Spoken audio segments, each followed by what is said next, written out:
Sun in Taurus in the first house for Taurus rising writers. If you're a Taurus rising with your Sun in Taurus in the first house, then your voice as a writer isn't something you try to create. It isn't separate from you. It's not a mask you wear. It's who you are inside and out. Your writing doesn't perform. It lives, like a garden or a forest. This placement is about presence, about being fully in your body, about knowing what matters and refusing to rush it. The sun in the first house shines directly through you, through your body, your face, your gestures, your very being. And in Taurus, that sunlight is slow, steady, and grounded. Taurus is ruled by Venus, not the flashy kind, the earthy, patient kind. The kind that says, I create what lasts, I create what is needed, and I create what feels good, because I am worth the time it takes.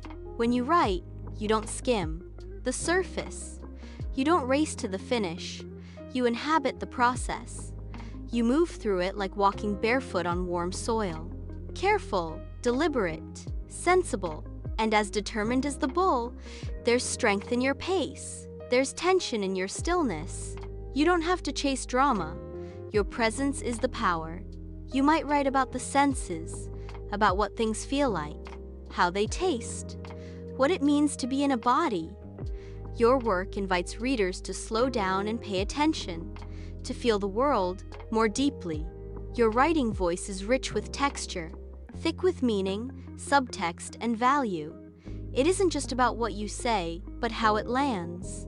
People may describe your writing as meditative, or earthy, or nourishing, like a slow meal cooked with love. It stays with them. You might lean toward personal essays, memoir, or poetry, forms that invite reflection, forms that come back to core truths over and over again.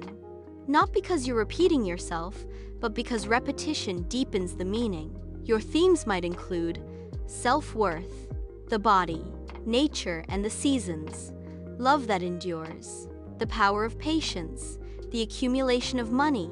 You might explore time, aging, or cycles, the slow unfolding of truth. You may write about art, sculpture, architecture, or any other topics that exude value, such as antiques.